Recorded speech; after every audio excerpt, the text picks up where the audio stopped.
Democrats got annihilated in the 2024 election, and now they formed three different groups. Group number one is the self-pitying Democrat. They set up a tripod, lean against a cold wall in the winter, and they cry that fascism has descended and all their dreams have been wiped away. Boo-hoo-hoo. Democrat reaction number two is the angry, blaming Democrat. They blame Donald Trump for winning, and they blame the American people for electing him. This is the most astonishing kind of Democrat to me, in that they don't recognize Trump's ability to win not once but twice, to have this amazing comeback, and instead think the American people are stupid, uneducated, and probably don't deserve better anyway. But the Democratic group number three, this is the smart, analytical, how did we fuck up, how can we fix it group of Democrat. And I think it's embodied by Ezra Klein of the New York Times. I've been following this mofo for many, many years, when he was over at Vox Media and when he was a blogger.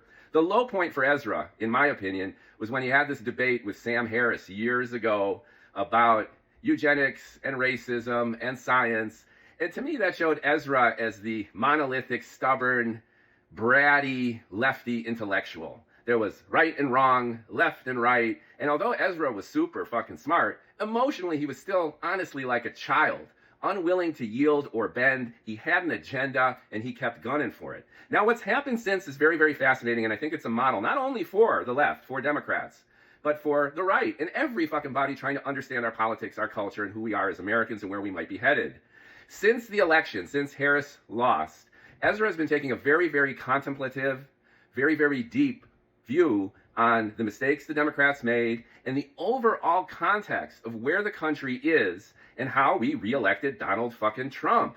If you hear his podcast, go for it, because it's very, very good. He interviews both sides of the aisle, and he's really trying to crack the code as to how we have changed as a society. And he's not playing a blame game, and he's not even really taking sides. It's self-evident where he stands as far as his values go, as far as opinions go, but he's open-minded in the sense of really trying to take in all the feelings and currents and cross-currents of everything whirling around America right now, to try to put his finger on the pulse of why people are so dissatisfied and why millions of his own Democrat brethren, including ethnic minorities, flipped to Donald fucking Trump.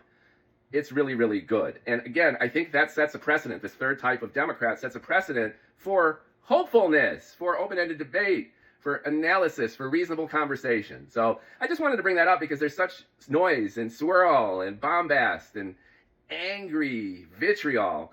And there are smart, rational, reasonable people, even from the disaffected Democrat side, that's really doing everyone a lot of good in terms of just trying to figure out where the hell we are as a country and where we could and should go. So bravo to him and everyone else who gets it and is trying to figure it out.